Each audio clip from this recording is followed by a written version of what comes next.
Hello, everybody. Thanks for stopping by Greg's Beer Reviews today. It's about that time. Let's go take that walk and see what's in the fridge today.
Hey guys, thanks for stopping by Greg's Beer Reviews today. Today's beer comes from Dark Horse Brewing, and they are out of Marshall, Michigan. This was sent to me by Rico. I cannot get Dark Horse beers here. He seems to be able to get just about everything up there. He's up in Pennsylvania, close to New York, so a lot of beers go to New York. A ton of beers go to New York. When they don't go to any other states other than the state they're brewed in, they'll ship them to New York. So guys up there in New York can get beers from just about everywhere. So Rico, thanks again for sending this to me. I have done some Dark Horse beers that have been sent to me from people that are around Michigan and it's distributed close by. I don't know how far Dark Horse goes out. I'm sure they distribute it pretty heavily in Michigan, but I don't know what surrounding states they get. But evidently they get it in New York or Pennsylvania because that's where Rico is at. So this is a 7.5. It's got 7.5 on Rate Beer and Beer Advocate 7.0. So let's see what's on the bottle. The bottle says 7.0. So Rate Beer is wrong. Beer Advocate has got the correct number. So whether they've done different batches and they've had different ABVs, I am not sure. But the ABV they're listing here on Rate Beer is incorrect. They don't have the IBUs listed on Rate Beer or Beer Advocate. So let's step over to Untapped, and it says no IBUs available there either. And it is not listed on the bottle anywhere that I see. The thing about this is their percolator, and it is a Dopplebock, but it is a Dopplebock with coffee added. It says coffee grounds in parentheses here. So a little change up from your standard Dopplebock. Most of the Dopplebocks, and they are lagers, are done and they're very malt heavy, caramel toffee tasting, but this one they've changed it up a little bit and evidently throw some coffee grounds in there. So I don't know about all that. So we'll make a judgment here. And typically when we do a lagers or something like this with a Dopplebock, I'll get the lager glass out and do it in that. But I'm not going to on this one, guys. I'm going to use my solid beer glass on this one. Maybe that'll enhance the coffee aromas. I'm not sure. But it is a lager and not an ale. So, don't think there's anything else here we need to talk about. Let me look. The commercial description, which is kind of got a chuckle off of that. This is a true Dopplebock and Dark Horse Brewing only publicly distributed lager. So this is the only lager that they distribute. It was so normal that we couldn't stand it, so we made it into a coffee Dopplebock. Ha! Take that, Germany, with your Rhenish Bite purity law. I probably butchered that word up. Anyway, we use fair trade organic coffee from our friends at the Ugly Mug Cafe in Ypsilanti, Michigan. We did a label contest and opened it up to the public for this beer. We had so many awesome entries that we couldn't just pick one winner, so we have 2 labels for this beer. We stagger the bottles in 6-packs, but with no order in mind. So, and the picture they have on Beer Advocate is not what they've got on this bottle. So, why would they use 2 different labels? I don't understand that either. Just put all the damn information on one label. That would be the hot tip. And the date too on top of that. I just don't get the gimmicky shit some of these brewers do. It just blows me away. Alright, food pairing for the style of beer in the Doppelbock. It says here, cuisine is German of course, since it's a Doppelbock. And the cheeses are buttery brie, Gouda, Havarti, Swiss. Your earthy cheeses, Camembert, Fontina, and the meat is game. Glass water, Pilsner glass, Poco mug, Stein, Seidel. I told you what glass I was going to use. And this says it can be set up for a long period, but it's only a 7%er. I don't know how long I would try to save or cellar this, especially since it has coffee, which will probably fade. Big hiss on this one. A lot of smoke out of the bottle. Might be pretty heavily carbonated. What do you think? It doesn't seem too awful bad, so let's stand it up on the back end of the pour.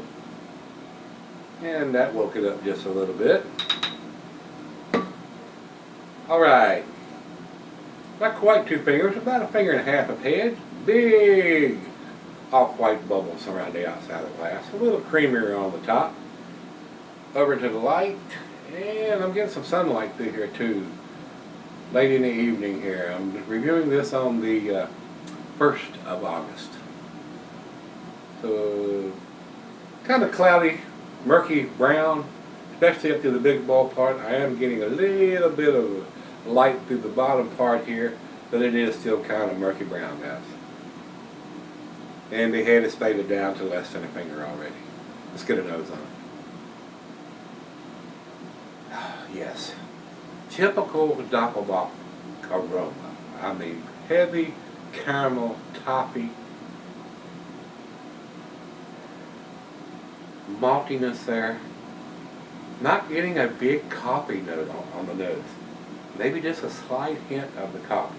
And like I said, I didn't see a date on the label here, and we'll look a little closer on the bottle, see if there's anything printed on the bottle when we come back. I'm not sure if Dark Horse dates their stuff or not, or if they date the bottles, it might date the 6-packs, or the cartons, or the cases, or the bumper on the truck that delivered it. It's hard to tell.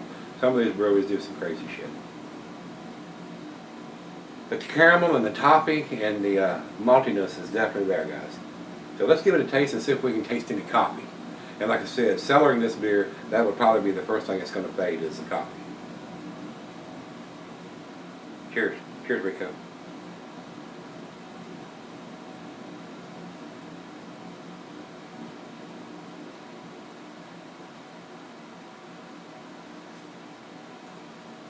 If you're looking for that big espresso coffee taste in this, not going to happen. Right now, to me, guys, it tastes like a standard Dopplebock. Heavy caramel, toffee, maltiness. Nice sweet back end. Not heavy IBUs. I would think the IBUs are down probably in the 30s.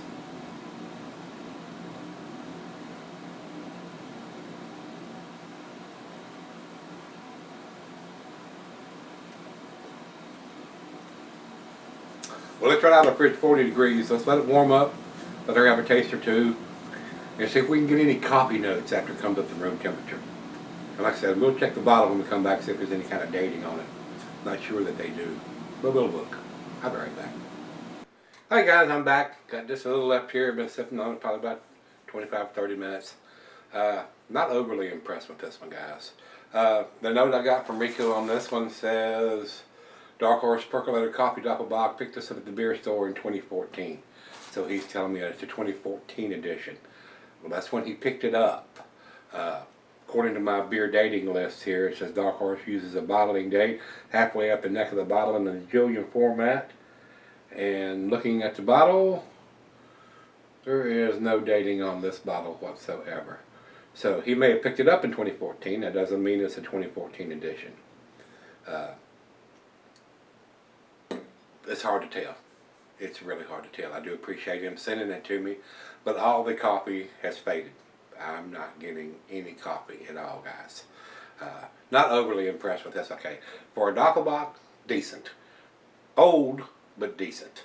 And being a 7%er and not having a huge hop profile, and basically the characteristics of that beer is rich sweet malt, caramel, and toffee is there. It's definitely got that going on. But the coffee is all faded now. I'm not getting any whatsoever. So let's do the final chug on this one.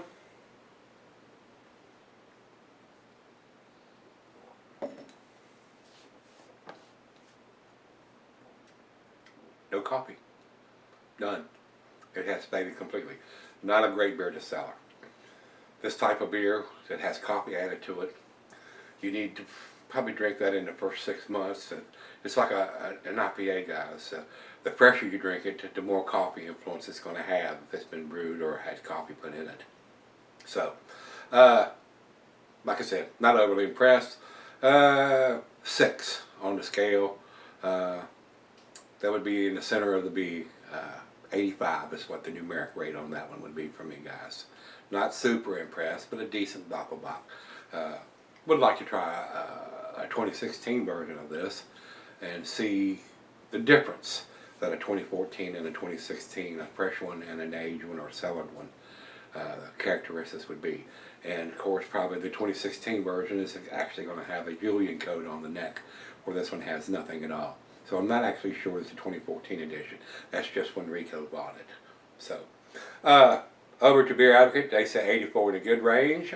Man, I see that. And over to Rate Beer says 87 overall and 88 in the style. And going over to Untapped says